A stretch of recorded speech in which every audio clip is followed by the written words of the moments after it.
False Start, Take 3. Oh, Good evening, everybody. It is I, Nick, Pennsylvania. Here as I am with Brendan Bond, who is definitely going to leave the number of false starts we've had in the audio there. How you doing this evening? I'm doing excellent, buddy. How are you? I'm pretty good. It's a little later than we normally start. It is full dark outside, and that's not just because it is getting to mid-late September. And of course, this is the time where our sunlight loss is at its most rapid. I think we lose about 2.5 minutes of sunlight each day at this time of year. Yeah. But it's also because I was at an open house at a high school, and that was a good time. Yeah. No, that's no, that which is super important too. But I'm excited to be talking with everyone this evening. And Very excited.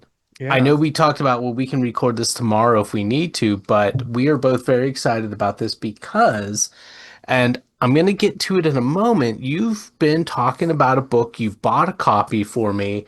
I have since that book, I passed it off last week. I was in Harrisburg for work and I gave hmm it to a woman I work with. I'm like, I think this is going to be up your alley. And then I had a conversation with another woman I worked with earlier this week, and I invite people out to dinner, and I had invited her out, and she's like, I can't go. I have a class. And I'm like, well, you're gonna miss great company because it's not just me, but it's a couple other people I work with. And I was talking to her. I'm like, well, what class did you have? And she was taking a criminal forensics class. Ooh, And that got yeah. us talking. I'm like, you know hmm what? I just read this book. I'm gonna send you a copy. So I've lent my copy, so I'm not gonna be able to reference it here in our conversation today. And I have bought a copy and sent it. And I'm if I don't get my copy back within a year, I'm gonna buy another one. And I think that's Yeah. about as strong an endorsement to a book as one can get. Yeah. But before you go on and talk a little bit about this book and we give a back and forth about it, it deals with memory and attention.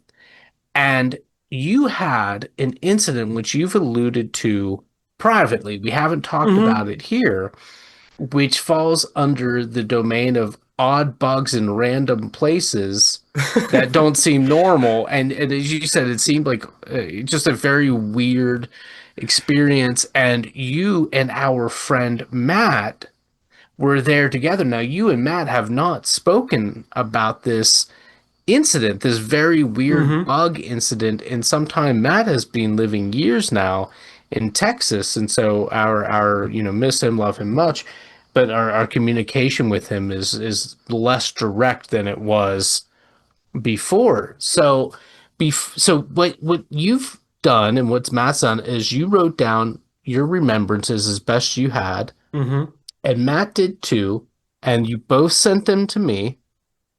And later on, after we had talk a little bit about this book and how some of these ideas apply, I'm going to read what you remembered. And we're going to read what Matt remembered. And then I'm going to show you a series of useless photos that are just really interesting. Checks out. Yeah. So, this book, tell the people, and then we'll chat about it. And again, tying it into obviously we talk about folklore and spooky stuff, and hmm whether or not we believe in things or don't, remain agnostic or don't have an opinion. I think, especially for people that have had an experience, this is important to kind of keep in mind. And it's not it pertains to this, but it, hmm it pertains to everything. Yeah, just life in general. Yeah. So this book is called The Invisible Gorilla. It's a book that some people might be already familiar with.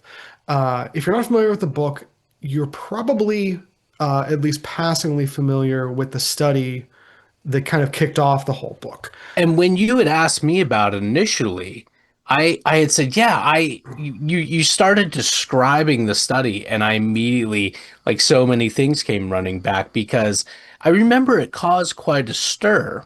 It did, yes. So the study that kicked off this book, and the two main authors, they're Harvard psychiatrists or psychologists, Christopher Carabris and Daniel Simons.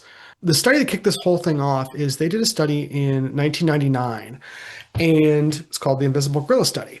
what they found was, and I'll kind of give you like a rundown of what happens in this experiment. This is again a psychological experiment. So what they did is they would have people sit down and watch a video. In that video, there are, and I'll post a link because it's usually stuff on YouTube. I'll post a link in the chat, in not in the chat, geez, in the show notes here. If you haven't seen it yet, and you can do so safely, go watch the video and see how you react to it. Because if you don't know what's coming, it can be really interesting. And that probably Um, means to stop and go watch this, but, or better yet, spring it on an unsuspecting yes, that's person. actually the better thing because the fact that you Yeah. even have heard the Have some term, fun with it. right? Because the fact that you've already heard the term gorilla kind of colors the You've been colors this thing. primed. You've been primed already. So basically, what happened is they had a video that they would show to people in this study, and what the video is it's I believe either 6 or 9 people with basketballs, and some of them are wearing black shirts, some of them are wearing white shirts. And for the study, they tell people to count how many times the people in the white shirts or like jerseys or whatever pass the basketball. People do that, and the video is like maybe a minute long. I think the answer is like 15. There's like 15 passes or something. At the end of the video, whenever they're filling out the questionnaire, they say how many passes there were and everything. And then they ask people, did you see the gorilla? Because what ends up happening about halfway through the video, someone in a like department store gorilla costume walks through the everyone who's passing the ball and kind of like turning around and Yeah. everything Right through the center of it. right through the center, like not like over in the corner, but like Right. right through the center. Nothing, no discretion, really. Right, yeah, and like beats its chest a few times, like very King Kong-esque, and then walks out of frame. So if you've never seen the video like raw, you're probably saying to yourself, well, of course I would have seen that gorilla. The reason this initial study was so interesting and why it kicked off the book that has over 300 studies referenced in it is in their initial finding, 54% of people didn't see the gorilla, which might sound kind of crazy or kind of extreme. Especially when you watch the video prepared to see a Prepared gorilla for it. and your mind's not Yeah. being tasked with trying to count the passes. And there was a series of different things, Hmm. and we'll get to that, but not just Hmm. passes, but how many How bounces, many and bounces? they would get Yeah. people's minds worked up. In a few different ways, right. But so whenever they first got this study out, everyone was like, this can't be right. There has to be a problem with this study. So they were like, cool, go ahead and, everyone, just like what you do in scientific journals, people try and recreate the studies. And they found that generally speaking, about 50% of people don't see the gorilla. So people were like, okay, there has to be a problem with how this is set up. Maybe it's a college student thing. So yeah. Well, one of the things I was going to say, and hopefully I'm not jumping the gun a Mhm. little bit, but this was one of the things I found extremely interesting. They said, well, what about people where there's not as much novelty? They took basketball players Hmm. and had them, they did this experiment with basketball players, and they found that basketball players were able to detect the gorilla at a higher rate because for them Yes. counting passes and all that stuff, that was in their field of expertise. And so that had a lot of really interesting things that we have to consider as a result of that. Hmm. But like when it comes to they tested this with lots of different types of people. They're like, okay, what about people who are trained observers? So they have people that are like first responders and police officers. One like just people, people like that. And yeah, there are some statistical differences, but not significant. It's 48 to Right. And 56%. I think the one of those right. And I think the one that may have upset people a lot is like people like careers such as police officers. And in Hmm. fact, there is a lot to say about the law with regard to this. And I know there's a very Hmm. famous example that they talk about where an officer in pursuit claimed Yes. that he didn't witness this incident that occurred because as he was running past it. Right. I'll leave that for later. But that's why the lady I was speaking with in her Hmm. criminal forensics, we I brought it up because I was reminded about things like fingerprints are not as infallible nor as unique as we once thought they were. A Hmm. very famous example I brought up was there was the Madrid train bombings in which an American lawyer was identified as one of the culprits, even though he was completely innocent because of fingerprint analysis. And if we want to talk about eyewitness testimony, well, this book really, these Throws studies, not the a, book, yeah, the studies, studies. Yeah. it's, and it really, really, we have to really check ourselves. Right. And I think that like, yeah, because like what you're referencing is this idea of intent of attention.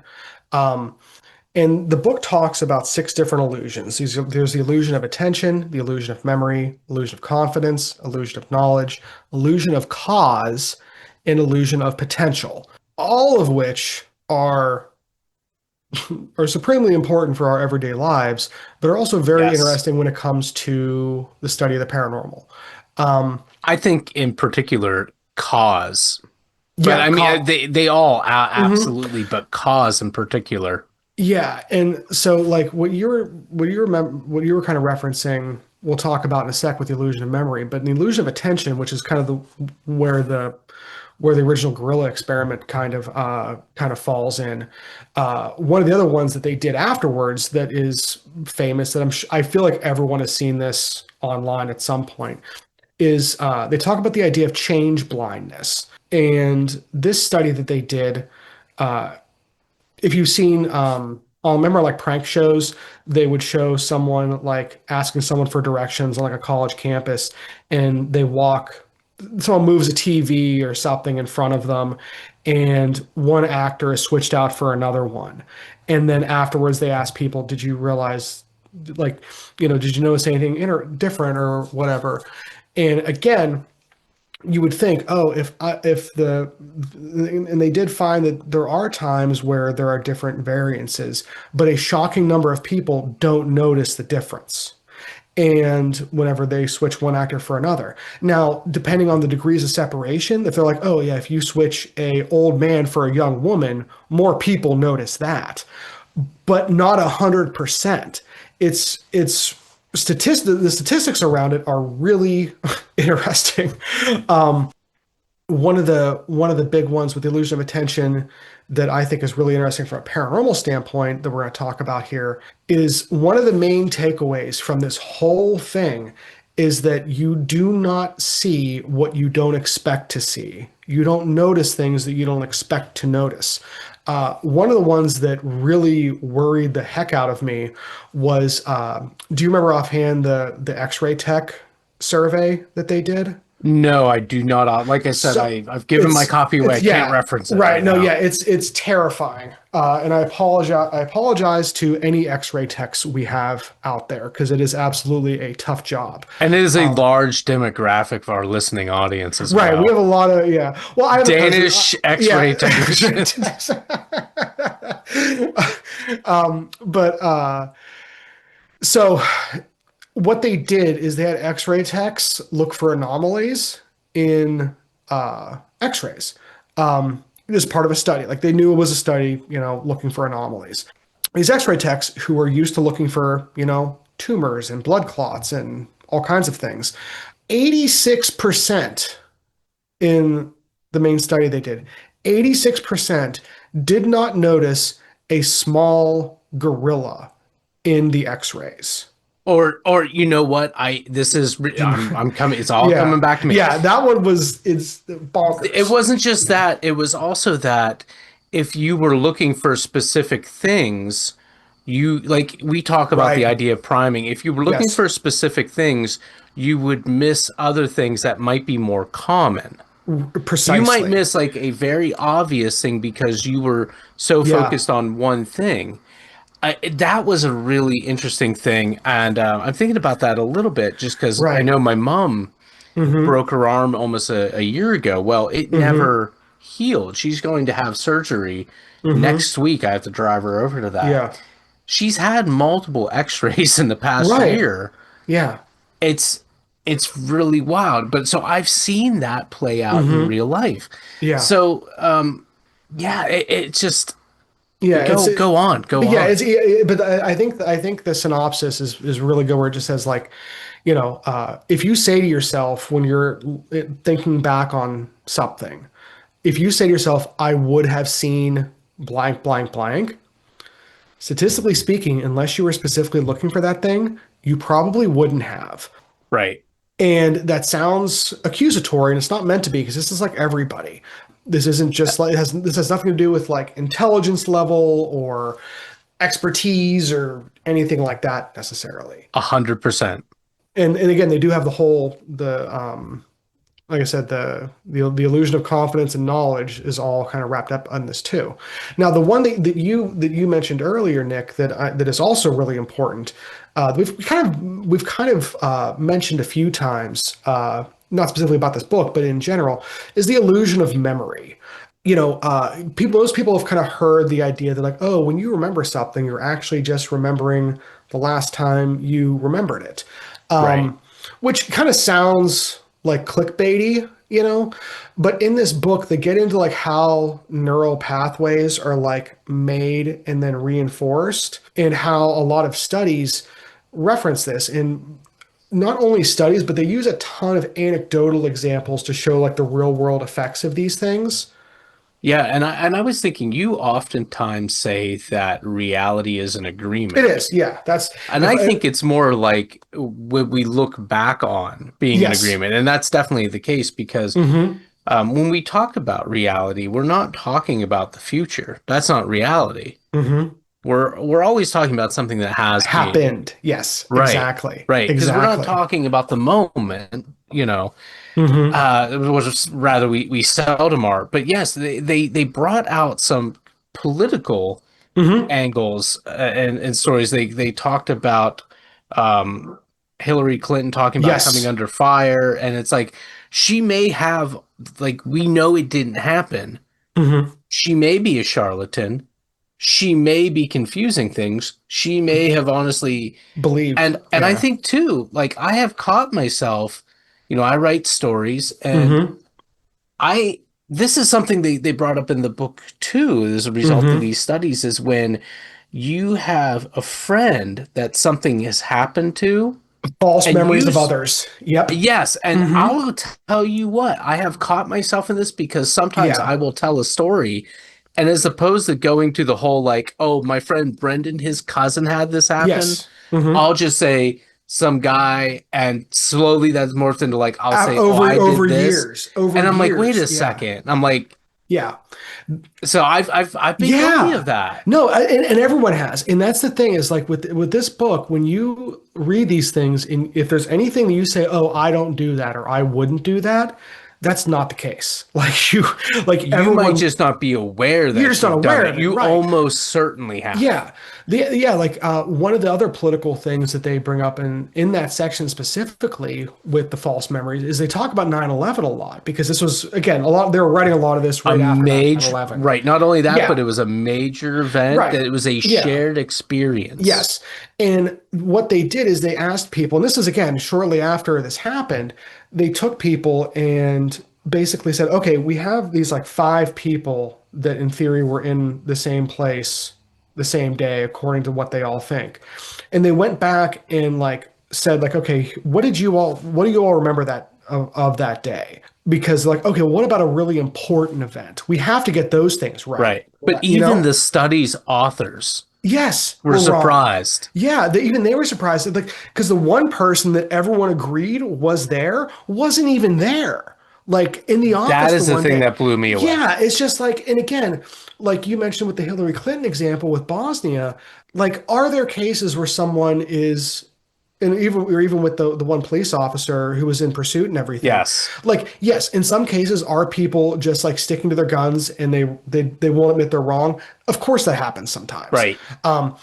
But what the between the false memory and of the false memory of others, the and what they call failure of source memory, Yes. which if that's not an at the drive-in B-side, I'm disappointed. It sounds like it So should good. be. It It sounds was like it on should be. Acrobatic Tenement, I'm the sure it extended was. Yeah, version. the extended version. But But coming back to it though, mhm, it is one of those things that's like, well, mhm, this is deeply unsatisfying because the police incident, very. which you just referenced Mhm, and I had referenced earlier, part of it's like this person could be saying these things in order to get mhm. away with something, but it wasn't even something that they did. It was something that they may have seen. Right. The problem is like we can't definitively say you're lying. You saw this. We Right. say that S because we presume there was no way they didn't They see it. didn't see it. Yes. But And again, so much of this study, these series of studies, yes. has demonstrated that it is completely probable that they didn't see something which we think should have been obvious, Hmm. or that they did see it and they're So, lying about not having seen it, mhm. or that they are misremembering the event. Misremembering. It's crazy. It's nuts. And the It's thing so that upsetting to me, it is, frankly. no, it should, well, no, I mean, it should be from like an existential standpoint. This book should rock most people. If you read this book and you do not have a serious period of self-reflection afterwards, I really would be curious about people's general self-reflective abilities Funny enough, because and I'm glad you said. Oh no, mhm. finish your No, thought. there's a Finish bit your about thought. that. But the thing that for me, the reason I started to really draw comparisons between this book and what we talk about when we talk about folklore and paranormal witnesses and things like that is we've always said like we believe people are having experiences, you know, Right. and I do I really like we might not know what happened or they might be wrong, but I do believe people believe that they are having these experiences. And what this book kind of reinforced for me was that you can have intelligent, well meaning people that honestly believe a thing happened Hmm. and that is factually incorrect. And that doesn't mean, and that's separate from them, from their belief that that thing happened. Um, so you can have someone who says, oh, I saw, you know, Bigfoot hop into an orb and fly up in the sky. They can really believe that. Right. And it doesn't mean that they have a mental deficiency. It doesn't mean that they're lying. It doesn't mean that they, you know, Are had it seeking attention. seek attention. Yeah, right, exactly. This book does a really good job of showing statistically how fallible our not only our memories are, but our attention and our like you mentioned earlier, the illusion of cause basically like we talked about 1,000 times the logical fallacy of like correlation is not causation, and like we say that and we know it, but boy does that not get to the heart of how good our brains are at drawing those connections and running Es- with them. Especially Yeah. since our last conversation together Mm-hmm. was Right. trying to find causal links in Yeah. things that had happened through the day because Mm-hmm. we Oh, we do it all are the time. Yeah, we do it all the time. we are And story driven. right, we are, and that's part of like, and they talk about in this book. That's part of our like primal instinct is to seek patterns, is to seek cause because that's Right. what keeps us safe. So the book is really, really interesting. Like we said, if you haven't read it, please go out and read it. Yeah. I really do think that it's important for people, and there are a lot when you it's hard to not look at it in a paranormal sense when it comes to like how people are telling these stories. And the reason that we kind of wanted to kind of set a lot of that out there is because we have such a good example of how this might play in. Well, and I want to say too, I think one of the things I walked away from, and this is funny because Yeah. I like I told you I was out, I had dinner with some friends last week, and it Mm-hmm. was one of those great, we're gonna sit and chat for like 2.5 hours. Mm-hmm. It's my A good favorite thing in sesh. the world. Yeah. Yeah. Decent meal, friends, chat, whatever. At one point in the conversation towards the end of the evening, I forget how, because now I don't remember anything, of course, but I forget how it came about. But I said something to the fact that I said, I think we ought to have more shame, more public shame. Yeah, And well, which is kind of a little hyperbolic, but what I well, meant was like, you know, when I think I'm certain of a thing and I'm going a that's little out yeah. on a limb, Mm-hmm. maybe it'd be better to like preface that with what's the old adage about it's only the imbeciles and the violent who are certain of anything, Right. and Yeah. So, no, I think that's maybe we ought to have a little more shame. No, I think there's something to that, but it's not so much shame, but I think it's just being humble about understanding that our what we might think of as an ironclad premise for an argument or a rationale shouldn't be as solid as we think. For me, I think it has really helped to put that in context whenever you think back on a memory you have of a really tough conversation with like a family member or a friend or something that like went sideways. It's very possible for both of you to have had very different interpretations of how a conversation went and come away with very different things. And you have both people thinking, oh, this is how that conversation went. So whenever you have to revisit that, remember that like that person might remember that very differently because they had a very different experience. And you should, take that into consideration with any judgment. And we are going to have a perfect example of Hmm. that in just a moment. But before we do, I've got a little game for you Oh, that geez. I Okay. think is going to be uh, kind of tied in with the gorilla study, because I'm gonna ask you to do something. I have a Okay. prediction of what you're gonna do. Okay. Okay. I love this. I So love I'm gonna games. I'm gonna ask you a series of questions, Oh, Lord. Okay. Here we go. Let's do okay? And you might want to have this video for later, but I'm gonna ask you a series of questions. it. Okay. I want you to answer them as quickly as you can. Ooh. Okay. Okay, you want to be right, Hmm. but if you're wrong, you're not getting docked. There's no grade. Yeah. Okay, I'm probably gonna be that's wrong with a lot of things, but that's that's all okay. right. That's okay. That's part of the fun. Let's take a deep breath. Let me clear my throat. Okay, here we go. You ready? They're not I'm going to be ready. hard questions. Ooh, see now I feel like it really set me Yeah, up. Not for these are that's right. Capital Pennsylvania. Harrisburg, 3 plus 4. 7, 10 times 5. 50, Second degree of a G major scale. B. A. Yeah, Sorry. right? Okay. 2 plus 7. 9, 10 times 3. 30, 9 plus 9. 18, 4 times 4. 16. Name a Black Flag song. Who's got the 10 and a half? 4 minus 0. 4, Number of strings on a mandolin. 8, 2 plus 3. 5, 4 plus 4. 8, 2 plus 7. 9. What's the best state in the country? Pennsylvania. No, we're not a state. We're a commonwealth. That's So right. I'm gonna Okay, 3 plus 4. 7, 3 plus 2. 4 times 5, 4. 16, 5 times 2.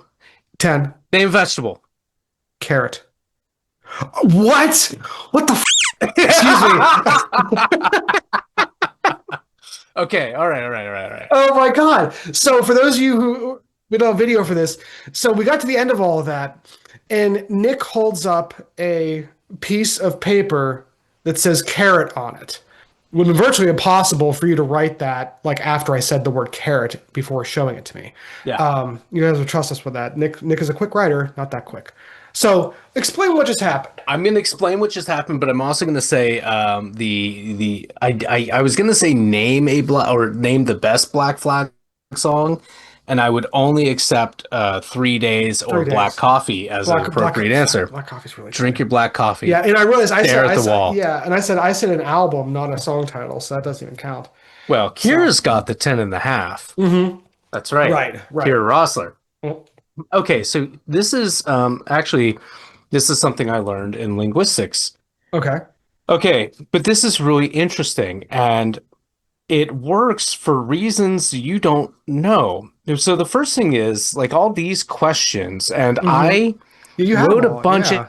Yeah. out ahead of time because if I don't, I'll start to hit patterns. Like I'll go 3 plus 3, and you would Hmm. say 6, and I would say 6 plus 2, and you would say 8, and I would say Right. 8 minus 4, or Right. 4 plus Yeah. 4. There's connections. Hmm. I don't want to have that many connections, and that's why I'll ask things like, They're what's kind the of second random. degree of a Yeah. G major scale? Yeah. And it is A, Oh, you're right. I don't know why it I is said A. B.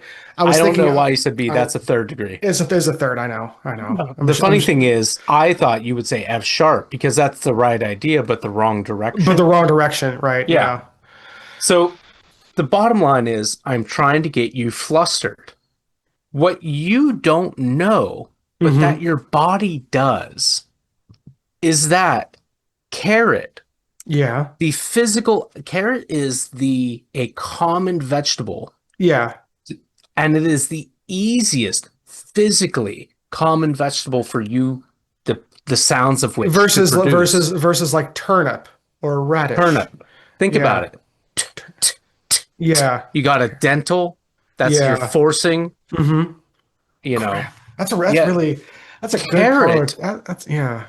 Carrot can be an almost, depending on how you say it, can Hmm. be an almost entirely passive sound. So here's things at work that you wouldn't even consider. It's not your mind. Your mind's Yeah. getting flustered. Yeah. Your mind's not thinking to do the easiest thing. It's just this Hmm. weird body mind thing. I am sure there are better explanations for But this out yeah, there, but this is it. Carrot that's part is of it with the one of the attention. it's the easiest Hmm. vegetable, easiest common vegetable Hmm. for you to produce the sounds of. That's wild. But I will say, I feel like with the math, considering how late at night it is and the kind of day I had at work, I feel like I did pretty good with the math part. I don't think you did bad. And Yeah, I don't again, think I I'm was bad. trying to screw you Yeah, up. yeah, I'm sure I missed a few, but I think That's all why things I would considered, ask questions while yeah, you in were still in between. the middle of answering. Yeah, I know. Oh Lightning God, round. lightning round. But I feel like I did pretty well with that. So So, why don't you preface this so story? I'm about to read two different testimonies yes, written years after the event yeah, years and years. So, I'm not even sure if Matt put the year he thinks he remembers it because you happened. did not read. Yeah, no. So yeah, so what happened was for those of you who weren't in our minds earlier, Nick and I were talking about this book weeks ago, months ago, whatever. And somehow we got on to like, the paranormal side of this and everything. And I think I can't remember how we got to it, but I was like, oh yeah, I'm like I have things that I remember that I'm not say not sure that they happened, but like I can put myself in the place of an experiencer of the paranormal where they're like, I'm not even sure if that happened after X amount of years. Like what's the difference? Again, because the illusion of memory.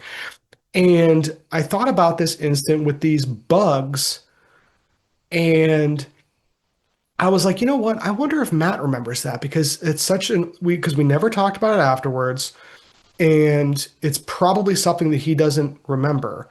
And I'm not even sure if it happened or not. So I called Yeah. him. Yeah, so I called him and I was like, hey man, and again, me and Matt talk probably at least weekly. We just chit chat. I called him and I was like, hey man, do you remember those weird bugs?